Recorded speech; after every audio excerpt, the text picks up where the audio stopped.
it was pretty much clear, I think, pretty much halfway through the season that Kevin Durant wouldn't be a Phoenix Sun. What's up, y'all? It's JC. If you're new, welcome to the channel. If you're a subscriber, welcome back. So it's pretty much a foregone conclusion that Kevin Durant will be moved this offseason. Things in Phoenix just didn't work out. And there are plenty of reasons why. But the question is, who will he be playing for this upcoming NBA season?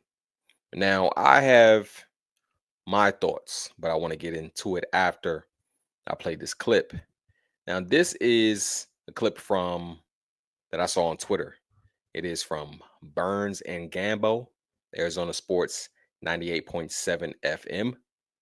And just take a listen. Kevin Durant, because he has a tremendous amount of say in where he's going to end up. So I do know somebody that has been with Kevin Durant recently, and Kevin Durant and this person talked about the Spurs. Okay. And that's why I mentioned the Spurs. Now, this is, I don't want to say who, but, again, somebody that Katie knows and trusts that was talking to KD mentioned the Spurs. He mentioned the Spurs. So there you have it. One of the guys, I'm not sure who is who, but says he has a source that KD, from that clip alone, I'm assuming he thinks that KD is pretty locked in on playing for the San Antonio Spurs. Now, my thoughts when it was pretty much clear, I think pretty much halfway through the season, that Kevin Durant wouldn't be a Phoenix Sun past this season. It made sense for a few teams, right? And I've made a video on this a couple months ago or a month ago. The Houston Rockets, my favorite team, the Houston Rockets. Definitely a destination. When you look around the league, you got some not major, but you have some really good young assets, and then you factor in the team just got the 10th overall pick in the 2025 NBA draft. They can make a strong push for Kevin Durant. And then you have the San Antonio Spurs, which is another legitimate team that KD can land on. They have draft capital, the number 2 overall pick, and the number 14th overall pick, if I'm not mistaken.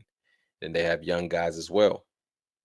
And then you got other teams that, you may can throw in there. But I think it's going to come down to the Spurs or the Houston Rockets.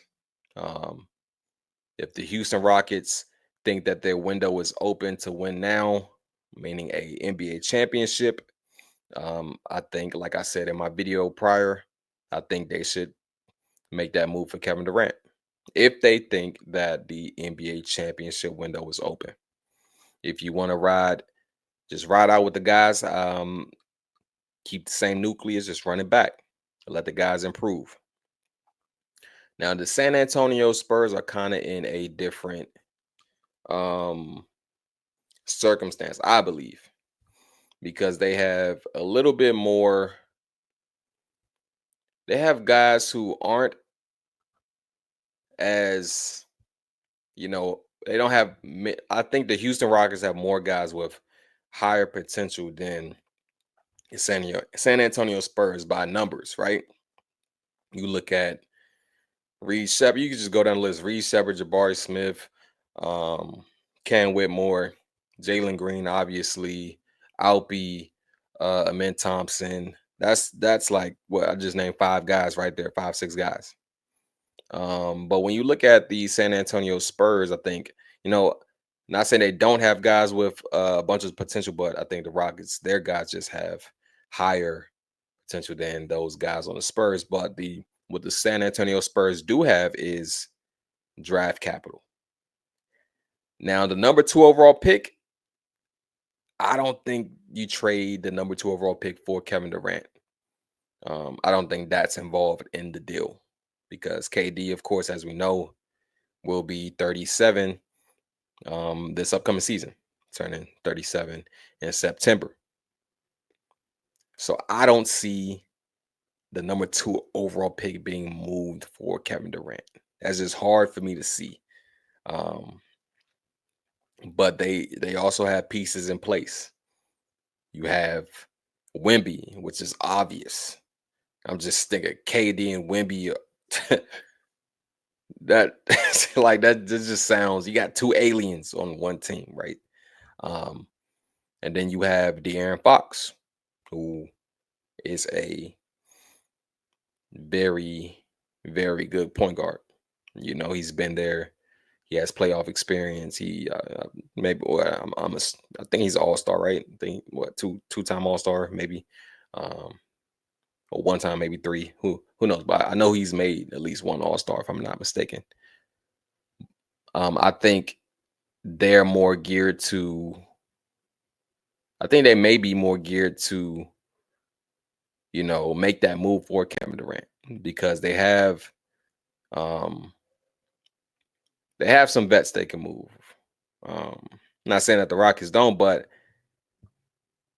it's going to come down to, I think, San Antonio and Houston. Like I mentioned, there are other teams.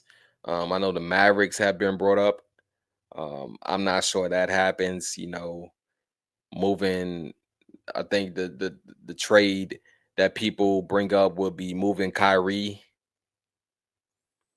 for Kevin Durant, but I'm not sure. Can't. I don't know what I got to look at the rules. Like, what's the rules on trading injured players? Because I feel like it used to be a rule in which you couldn't, but I feel like recently guys have been injured and gotten traded to different teams. I don't know. It's confused. I got to look it up, but I just don't see that happen with the Mavs. I know for a brief second, the Nuggets, people threw out the Nuggets.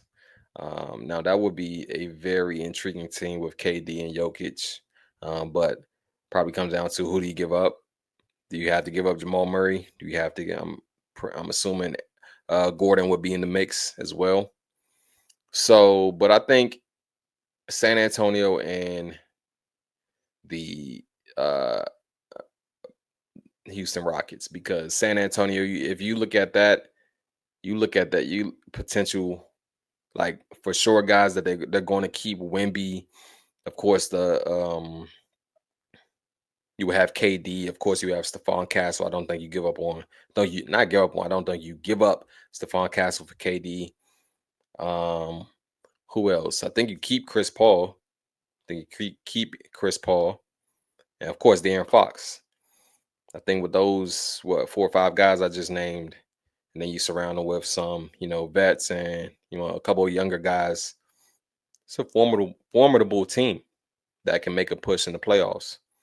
Um, barring injury, of course. You always got to throw that out there. Barring injury, I think if those 4 to 5 guys are your best players, I think you have a good chance of making some noise in the West. With the Rockets, it gets a little tricky because they've got a bunch of guys they could potentially give up, but they may just want to let this team grow. Using the Celtics as an example. Now, the Celtics had a bunch of six. I think they had a lot of success prior to winning that NBA championship that they did. Goodness, that they did last year. They always made some deep runs. But you rock out just like the Celtics. Let these guys develop, and let them grow together and take those um, bumps in a row with the playoff experiences. Because this year was even though they were the second seed, still with the underdog against the Warriors, and you just saw the experience come out or lack thereof at moments. So that's who I think, man. I think those two teams will be. Those are the top 2 teams for KD to land in this offseason. Not landing, but to land this offseason, he'll either be a San Antonio Spur or a Houston Rockets. A Houston Rocket, if I was a better man. But those are my thoughts In the comments, let me know yours.